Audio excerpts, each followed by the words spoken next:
Dan bagiku, betapa sulitnya pikiran-Mu ya Allah. Betapa besar jumlahnya.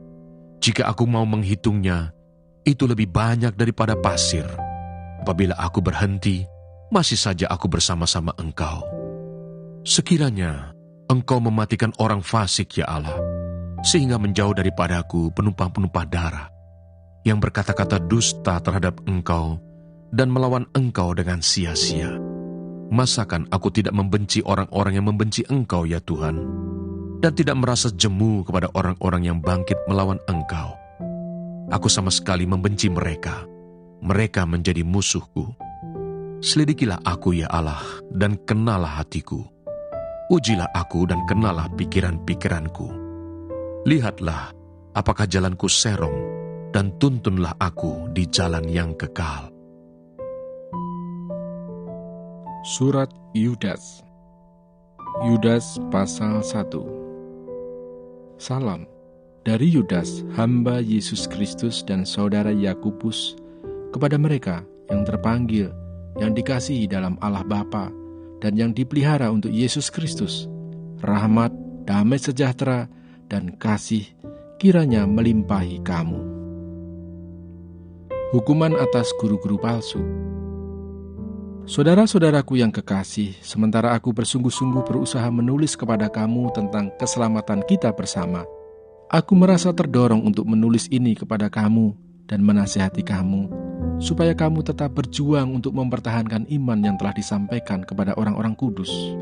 Sebab ternyata ada orang tertentu yang telah masuk menyelusup di tengah-tengah kamu, yaitu orang-orang yang telah lama ditentukan untuk dihukum.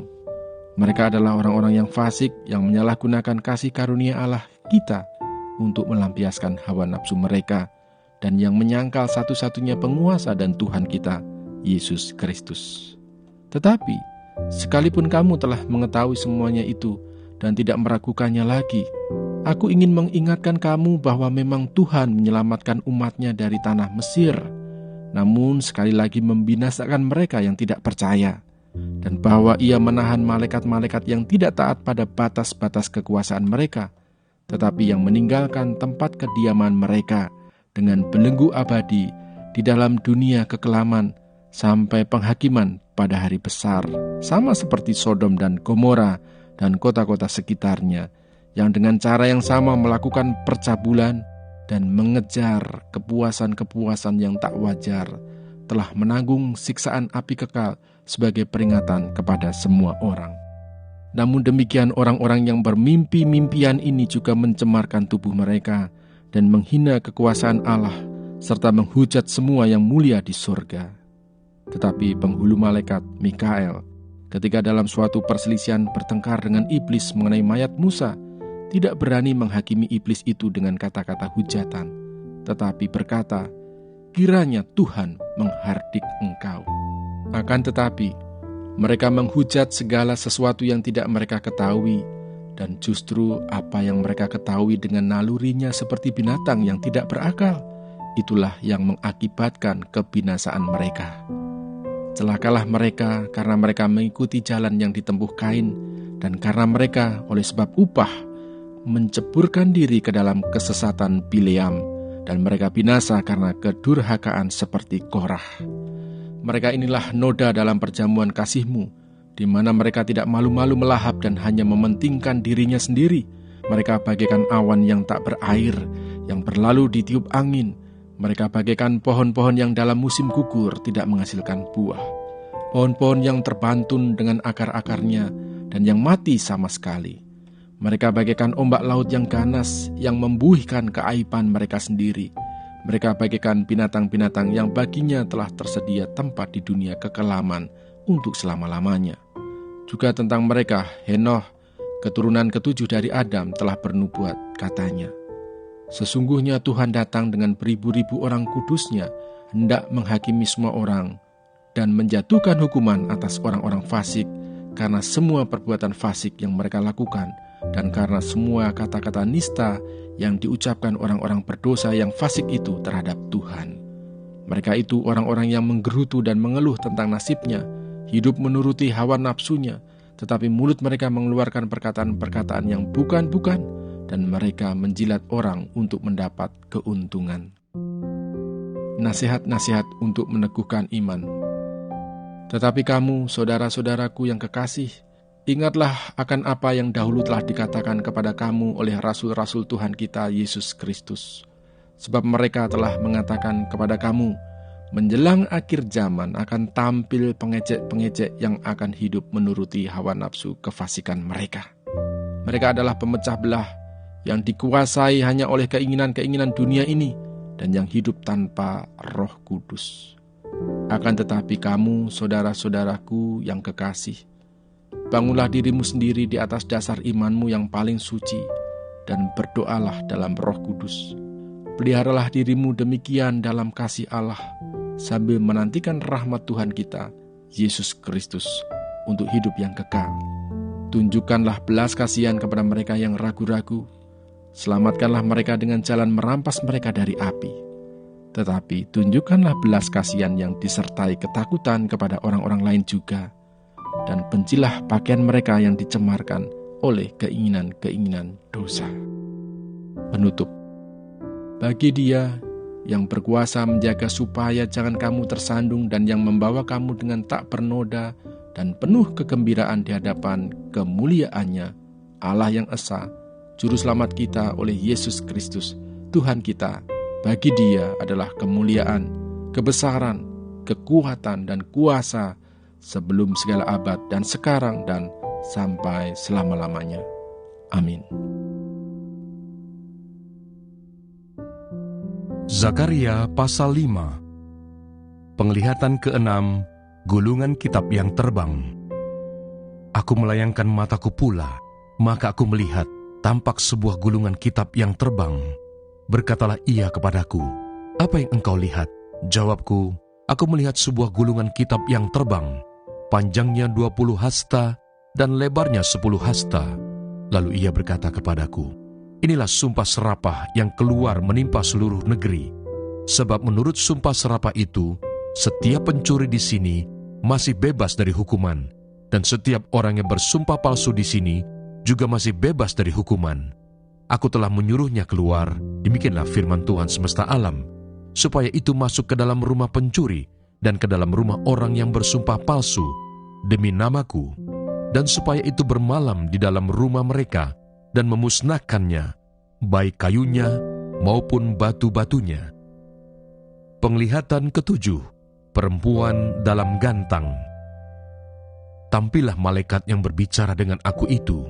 Katanya kepadaku, cobalah layangkan matamu dan lihatlah apa yang muncul itu. Lalu tanyaku, apa itu? Jawabnya, yang muncul itu sebuah gantang. Lagi katanya, inilah kejahatan mereka di seluruh negeri. Lihat, tutup timah gantang itu telah terangkat, dan seorang perempuan duduk di dalamnya. Kemudian berkatalah ia, itulah kefasikan. Lalu didoronnyalah perempuan itu kembali ke dalam gantang, dan dibantingnyalah batu timah itu ke mulut gantang. Lalu aku melayangkan mataku, dan aku melihat, tampak tampil 2 orang perempuan yang sayapnya didorong oleh angin. Adapun sayap mereka adalah sayap seperti burung ranggung. Mereka mengangkut gantang itu di antara bumi dan langit. Bertanyalah aku kepada malaikat yang berbicara dengan aku itu, kemana mereka membawa gantang itu? Jawabnya kepadaku, ke tanah Sinear, untuk mendirikan sebuah rumah bagi perempuan itu. Dan apabila itu selesai, maka mereka akan menempatkan dia di sana, di tempat rumah itu didirikan. Zakaria pasal 6. Penglihatan ke-8, 4 kereta. Aku melayangkan mataku pula, maka aku melihat, tampak keluar 4 kereta dari antara 2 gunung. Adapun gunung-gunung itu adalah gunung-gunung tembaga. Kereta pertama ditarik oleh kuda merah, kereta kedua oleh kuda hitam, kereta ketiga oleh kuda putih, dan kereta keempat oleh kuda yang berbelang-belang dan berloreng-loreng. Berbicaralah aku kepada malaikat yang berbicara dengan aku itu, apakah arti semuanya ini, tuanku? Berbicaralah malaikat itu kepadaku, semuanya ini keluar ke arah keempat mata angin, sesudah mereka menghadap kepada Tuhan seluruh bumi. Yang ditarik oleh kuda hitam itu keluar ke tanah utara, yang putih itu keluar ke arah barat, yang berbelang-belang itu keluar ke tanah selatan, dan yang merah itu keluar, gelisah untuk pergi, hendak menjelajahi bumi. Lalu berkatalah ia, "Pergilah, jelajahilah bumi." Maka mereka menjelajahi bumi.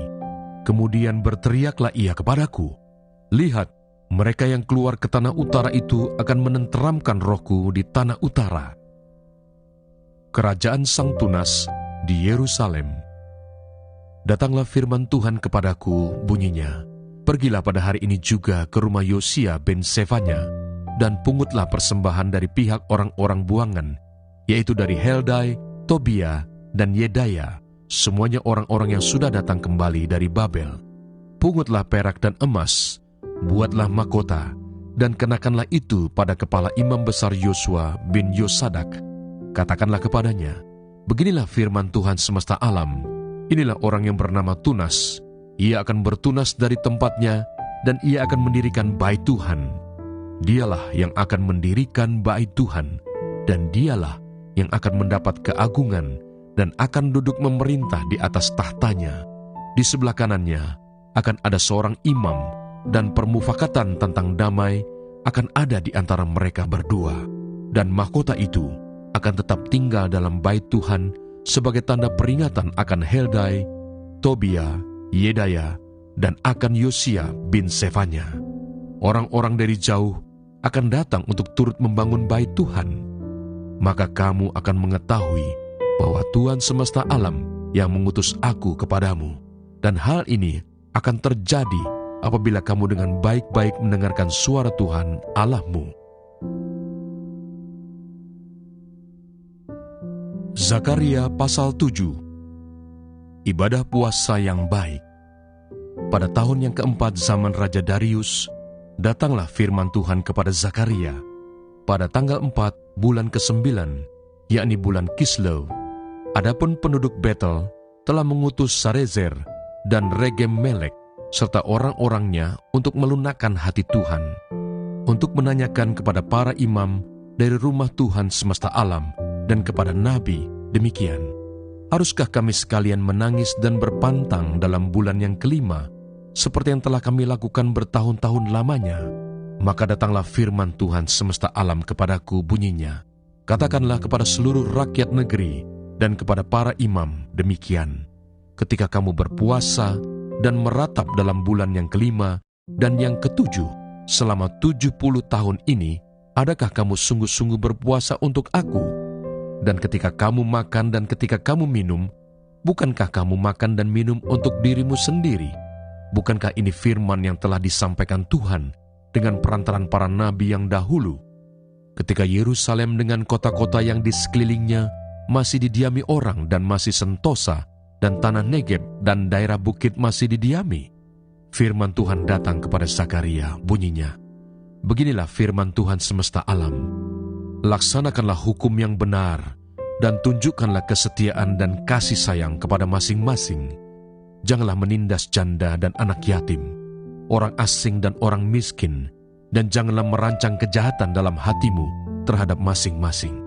Tetapi mereka tidak mau menghiraukan, dilintangkannya bahunya untuk melawan, dan ditulikannya telinganya supaya jangan mendengar. Mereka membuat hati mereka keras seperti batu ambril, supaya jangan mendengar pengajaran dan firman yang disampaikan Tuhan semesta alam melalui rohnya dengan perantaran para nabi yang dahulu. Oleh sebab itu, datang murka yang hebat daripada Tuhan.